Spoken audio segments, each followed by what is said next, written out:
Hello বন্ধুরা, আজকে একটি সুন্দর ভালোবাসার গল্প নিয়ে চলে এসেছি।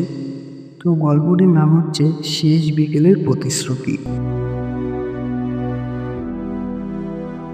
প্রতিদিন বিকেল নামলেই একটা পুরনো লেকের ধারে এসে বসতো রাহুল, চারপাশের কোলাহল থেকে দূরে। এই জায়গাটাই ছিল তার নিজের মতো করে বাঁচার একমাত্র ঠিকানা। ঠিক সেই সময়ই ধীরে ধীরে হেঁটে আসতো একটা মেয়ে, নাম তার অনন্যা। চুল হালকা বাতাস, চোখে শান্ত একটা হাসি। শুরুটা ছিল শুধুই চোখে চোখে, তারপর একদিন একটা ছোট্ট হাসি, আর সেখান থেকেই শুরু হলো কথোপকথন। অনন্যা বলতো তার স্বপ্নের কথা, একদিন নিজের লেখা বই প্রকাশ করবে, লেকের ধারে একটা ছোট্ট বাড়ি বানাবে, যেখানে সন্ধ্যাবেলা চা আর গল্প দুটোই থাকবে। রাহুল শুধু শুনত, কথা না বলেও যে এতটা কাছাকাছি আসা যায় তা সে অন্যের কাছ থেকে শিখেছিল দিনের পর দিন। এই বিকেলগুলো হয়ে উঠল তাদের ভালোবাসার ঠিকানা।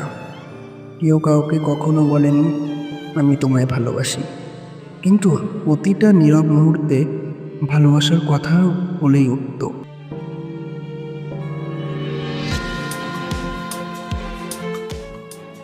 একদিন হঠাৎ অনন্যা বলল, আমাকে চলে যেতে হবে অনেক দূরে। শব্দগুলো খুব সাধারণ ছিল, কিন্তু রাহুলের বুকের ভেতরটা ফাঁকা করে দিল।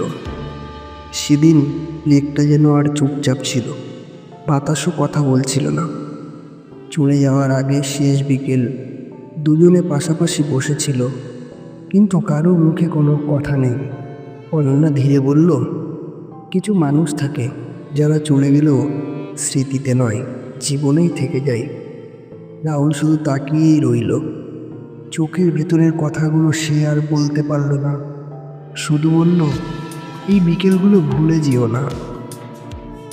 অনন্যা চলে গেছে, লেকও আজও আছে, বিকেল আজও নামে, রাহুল আজও এখানে পাশে বসে, আগের মতোই চুপচাপ, কারণ সে জানে কিছু ভালোবাসা পাশে থাকে না, কিন্তু মন থেকে ছেড়ে কোনোদিনই যায় না।